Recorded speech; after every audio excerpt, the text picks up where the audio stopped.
Bab 131-134. Duda terpikat cinta sekretaris. Kau, kaget Julian melihat ada Priscilla di kamarnya. Kamu apakan aku? Hah? Kamu udah perkaos aku, Hicks. Hicks, tangis Priscilla menyalahkan Julian. Hah? Julian tidak mengerti, dia melihat keadaannya yang tengah telanjang bulat. Matanya melotot dan melihat ke arah Priscilla yang tubuhnya tertutupi oleh selimut. Kita. Julian langsung beranjak memakai celana kolor yang tergeletak tak jauh darinya untuk menutupi asetnya. Kenapa Anda melakukan itu?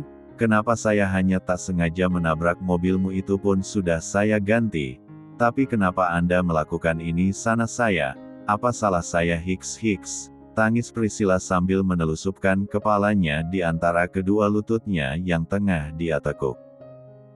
Gak, saya gak merasa melakukan itu, ini pasti ulah kamu sendiri, balas Julian berkilah karena dia tidak ingat apa-apa.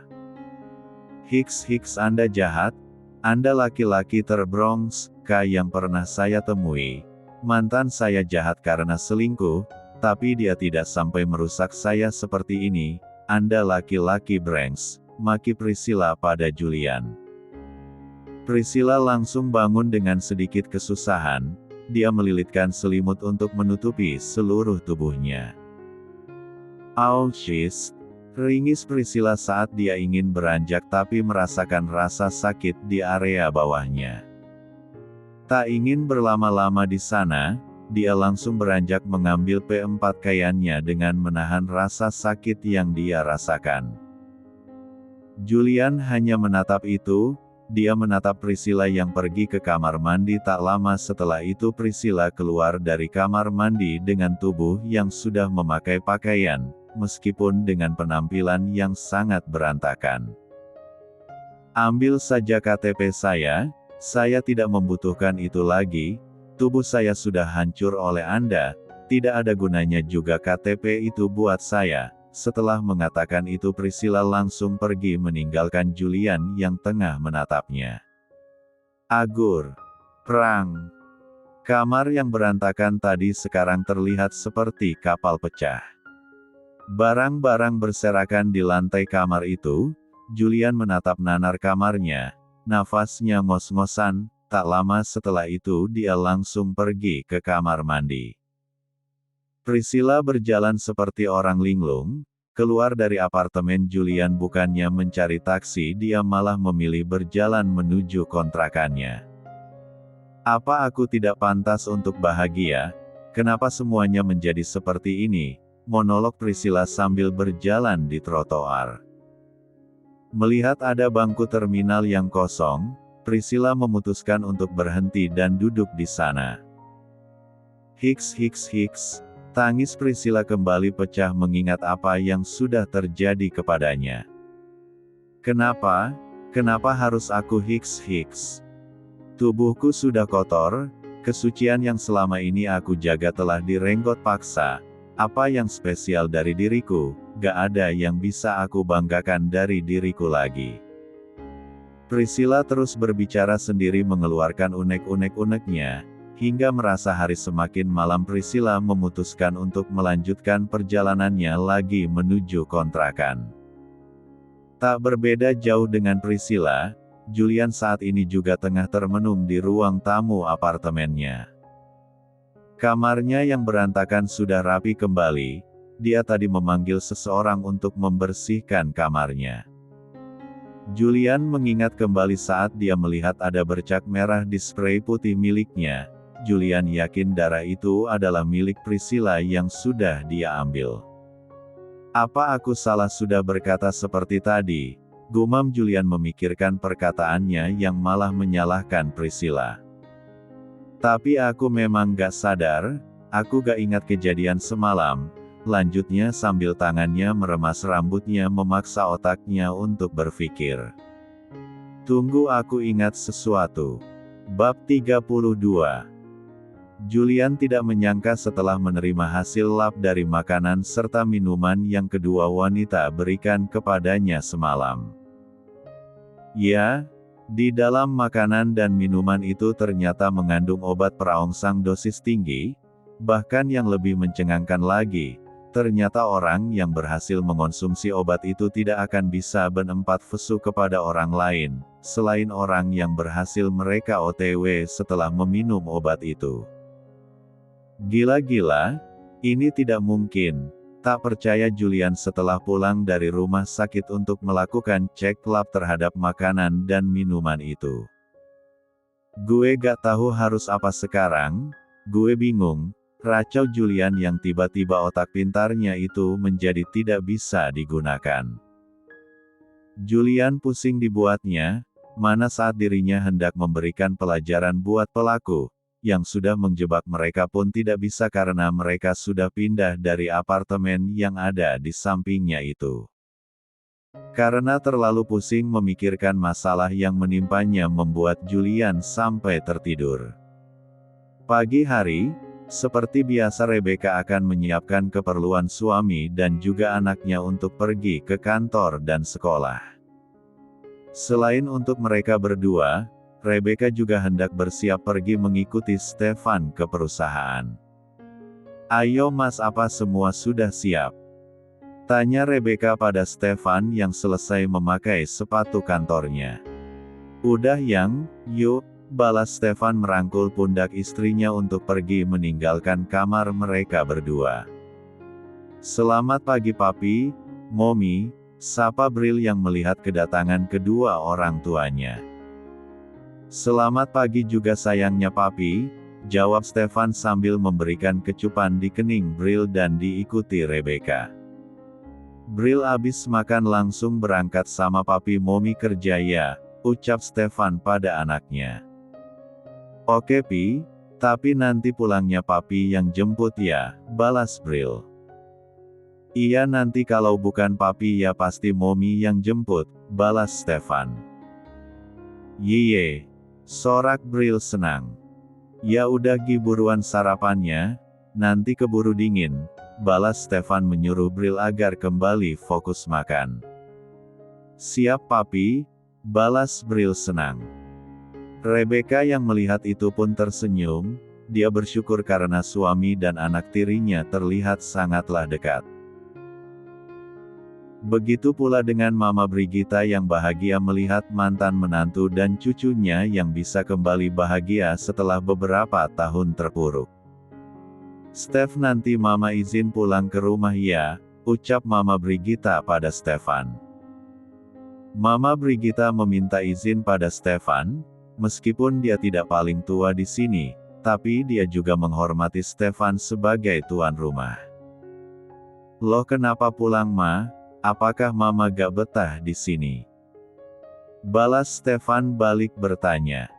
Enggak kok, Mama bala bahagia banget kalau ada di sini," balas Mama Brigita yang memang benar adanya, dia merasa sangat bahagia berada di rumah Stefan. Selain karena rumahnya yang besar dan megah, tapi Mama Brigita merasa bahagia berada di dalam rumah itu karena bisa melihat anak cucunya yang tertawa lepas karena melihat seseorang yang sangat mencintai dan menyayangi menantu dan cucu Mama Brigita. "Terus kenapa Mama kok mau pulang?" tanya Stefan penasaran. "Mama cuma mau ambil beberapa barang di sana. Abis dari sana nanti aku langsung pulang kok," balas Mama Brigita. "Ya sudah kalau gitu Mama pakai sopir Stefan aja," balas Stefan. "Iya terserah kamu saja Mas," balas Mama Brigita pasrah. Selesai makan, mereka pun langsung beraktivitas sebelum sedia kala, ada yang bekerja, dan ada yang menimba ilmu. Bab 133. Lengku Priscilla yang mulai terbangun dari tidurnya. "Aduh kepalaku pusing banget," gumamnya yang merasa kepala berdenyut pusing. Ya, semalam setelah pulang dari apartemen Julian, Priscilla terus menangis dalam kontrakannya hingga kecapean dan berakhir ketiduran. Dan pagi ini dia terbangun dengan keadaan kepala yang sangat pusing, belum lagi area bawahnya yang terasa nyeri, akibat kejadian OKD kemarin yang menimpa dirinya. Ternyata kemarin bukan mimpi, ucapnya setelah kembali mengingat kejadian yang kemarin. Priscilla berharap semua itu hanyalah mimpi belaka, tapi nyatanya semua itu nyata bukan mimpi. Dir. Saat tengah asik melamun tiba-tiba ponselnya berdering, membuat lamunan Priscilla buyar dan langsung mengambil handphonenya yang tergeletak di lantai. "Bu Bos," gumam Priscilla yang melihat nama panggilan yang berasal dari bos tempat dia bekerja. "Halo bos, selamat pagi," sapa Priscilla. "Iya pagi, di mana kamu sekarang? Kenapa belum datang ke sini?" balas bos Priscilla. "Saya masih di kontrakan Bu, maaf sepertinya saya hendak izin untuk hari ini," jawab Priscilla. "Bagus kalau gitu sekalian kamu gak perlu datang lagi ke sini karena saya sudah mendapatkan pengganti kamu. Ingat ya kemarin kamu sudah tidak balik lagi ke sini setelah meminta izin, jadi saya memutuskan untuk memecat kamu, dan untuk gaji kamu nanti saya transfer," ucap Bu Bos Priscilla marah-marah. "Tapi Bu, bisakah Anda memberikan keringanan buat saya? Saya mohon jangan pecat saya masih membutuhkan pekerjaan ini," mohon Priscilla agar dirinya tidak dipecat. "Saya tidak peduli, saya tidak membutuhkan karyawan yang seenaknya dan tidak tahu waktu. Ingat mulai sekarang kamu saya pecat, tut." Tanpa menunggu balasan dari Priscilla, orang itu sudah memutuskan sambungan teleponnya. "Cobaan apa lagi ini Tuhan?" lirih Priscilla. Meskipun Priscilla sudah memikirkan hal ini akan terjadi dari kemarin, tapi tetap saja dirinya masih berharap kalau dia diberikan keringanan dan dimaafkan. Tapi nyatanya belum juga sehari dia dipecat, bosnya itu sudah mendapatkan pengganti dirinya. "Aku harus mencari pekerjaan kemana lagi ini? Mana zaman sekarang nyari kerjaan itu sulit lagi," bingung Priscilla. Priscilla kembali merebahkan tubuhnya lagi, dia menatap langit-langit kamarnya sambil mengingat-ingat kesalahan apa yang sudah dia perbuat sampai-sampai nasibnya harus seperti ini. Dia kira nasib Rebecca sudah sangat malang, taunya nasib dirinya sendiri malah lebih malang. "Apa iya aku akan bisa hidup bahagia seperti Rebecca? Apakah aku pantas?" monolog Priscilla mengingat kalau dirinya sudah kotor. Apakah dirinya pantas buat hidup bahagia? Lelaki mana yang mau sama dirinya yang sudah kotor ini, pikir Priscilla. Terlalu banyak memikirkan masalah yang menimpa dirinya, Priscilla sampai tertidur kembali. Mungkin untuk seharian ini Priscilla akan terus-terusan tiduran di kontrakannya sampai nanti moodnya kembali bagus dan tidak bersedih lagi. Sementara itu di posisi Julian, meskipun dia tengah banyak pikiran tapi dia tetap berangkat kerja. Entah sudah berapa kesalahan yang dia buat mulai dari pagi, mulai dari salah membuat jadwal Stefan, salah mengambilkan dokumen, sampai yang barusan terjadi laporan keuangan yang salah penulisan angkanya. Nominal 1 miliar yang seharusnya ditulis malah menjadi 1 triliun yang ada di sana. Kalau sampai saja Stefan tidak teliti bisa-bisa perusahaan itu mengalami kerugian yang cukup besar. "Lu kenapa sih Jul, kok bisa salah gini?" tanya Stefan yang tidak menggunakan mode atasan bawahan. Stefan mengajak Julian berbicara seperti teman ke teman. "Hufet." Julian menghela nafasnya. Mungkin Julian akan menceritakan masalah ini kepada Stefan, siapa tahu Stefan bisa memberikan saran kepada dirinya. Bab 134. Jadi kemarin itu aku. Brak, Mas. Rebecca datang dan membuka pintu ruangan suaminya dengan kasar. "Maaf aku ganggu kalian ya," ucap Rebecca merasa tidak enak setelah melihat ada Julian yang sepertinya sedang berbicara serius dengan suaminya. Enggak koknya. Ya sudah tuan, saya permisi kembali ke ruangan dulu buat revisi berkasnya. Balas Julian dan segera pamit pergi dari sana sebelum nanti Rebecca bertanya kepada dirinya. Tanpa menunggu persetujuan dari Stefan, Julian langsung pergi dari sana meninggalkan pasangan suami istri itu. Ada apa tanya Stefan menyambut kedatangan istrinya. Pasalnya tadi Rebecca pamit hendak menjemput Bril sekolah. Tapi entah kenapa kok istrinya itu bisa balik lagi. Dan soal Julian mungkin nanti dia akan bertanya kalau sudah ada waktu yang tepat. Asisten Julian, kenapa? Kok mukanya kayak gak enak gitu? Bukannya menjawab tapi Rebecca malah balik bertanya. Entah Mas juga gak tahu. Dia dari pagi aneh banget, jawab Stefan yang memang belum mengetahui apa penyebab Julian jadi seperti itu. Pasalnya ketika Julian hendak bercerita, Rebecca malah datang. Kamu kok balik lagi? Terus sekarang Brilnya mana? Lanjut Stefan bertanya. Tadi waktu aku udah ada di dalam mobil, Mama ngabarin aku kalau dia yang jemput Bril sekalian mau diajak arisan sama teman-temannya. Jawab Rebecca membuat Stefan mengangguk. Terus jadinya sekarang kamu gak jadi pulang tanya Stefan lagi. Ya enggak lah, nanti percuma dong aku di rumah gak ada temennya. Ya udah sini.